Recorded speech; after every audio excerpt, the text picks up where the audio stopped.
can also look at this, and this is why I'm careful to discuss this subject, because I don't want to get in trouble with people who know more than me, but you can also look at this from the ideological and the theologian standpoint in regards to what happens after we die, and superpowers and Allah and Muhammad, peace be upon him, and all these things that we don't quite understand. But you can also discuss it right here on earth with what you see, like I said about preserving the sanctity of a society.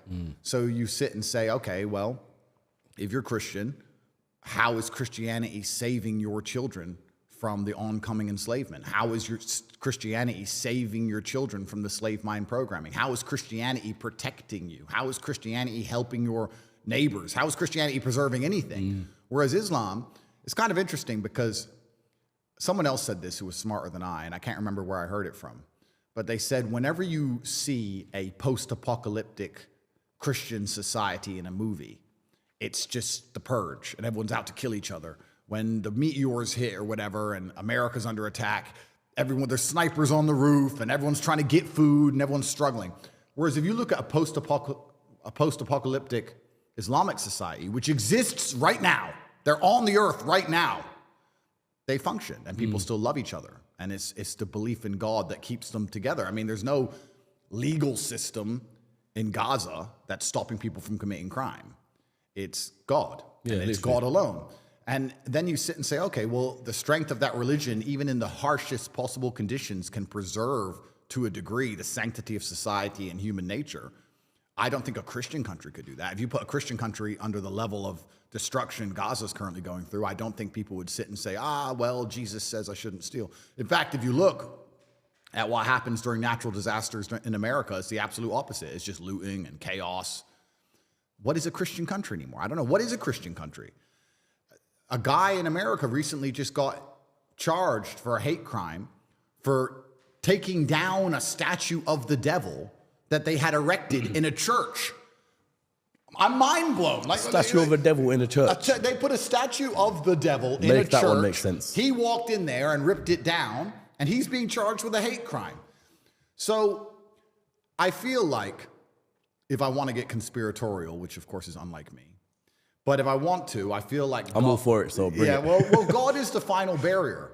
The final barrier to the slave programming is always going to be God, because there's a firm right and there's a firm wrong.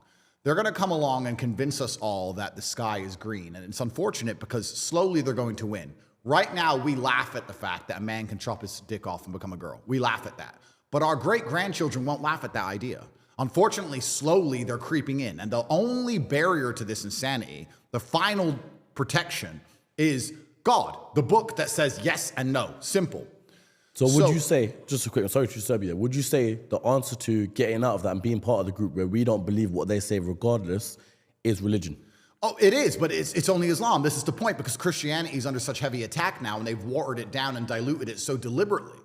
They've done that. They want to do it to Islam. They're going to try very hard, but it's not going to be easy. It's going to be a lot harder. Whereas Christianity doesn't protect anything anymore. There's no firm right and there's no firm wrong. Exactly. So that's why Christianity is under deliberate attack, because they don't want people to be religious. Because when you're religious, you're going to have a firm right and a firm wrong. The primary goal of the Matrix, and the primary goal is for them to get you in a position where you'll accept the slave programming regardless of what your own eyes tell you. That's their primary goal. Their primary goal is for you to walk through life with a mask on, full of vaccine, seeing everyone around you fully functioning and healthy and scared of a pandemic. Or walking through life and meeting a nice gentleman and calling him a man. That's what they want. They want you to ignore your eyes. So, and it's unfortunate, they've already got a huge percentage of the populace there who will walk outside and see the sky is blue, watch the news and being told it's pink, and look at it and go, oh, I must have made a mistake. Yeah, it's must have made a mistake, So that's their primary goal, and religion prevents that. So they've come along and they've deliberately assaulted God, and they've assaulted the Christian faith, and it was a test for the Christian people to stand up and resist, and they failed. So when they complain now about Islam conquering Western nations, I say, well, you failed. You failed. It's now a power vacuum. Power vacuums get filled, and anybody with a true heart and true conviction who truly wants to respect God is going to be attracted to the Islamic faith because you have failed.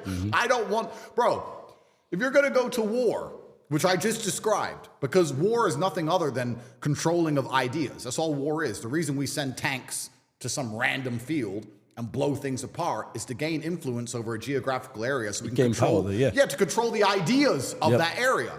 So I just described a war to you. It's a spiritual war, but it is a genuine war. If I'm going to go to war against Satanists who are going to try and poison my children and enslave me, who do I want on my team? Think about it. You're about to go into a bar fight. You want to roll with the G's or you want to roll with a bunch of pussies? It's a war. And if every time I say to Christians, bro, look what they're doing to Christianity, and their answer is, yeah, I pray for them. Bro, no. Haram. Haram. It's Haram. interesting.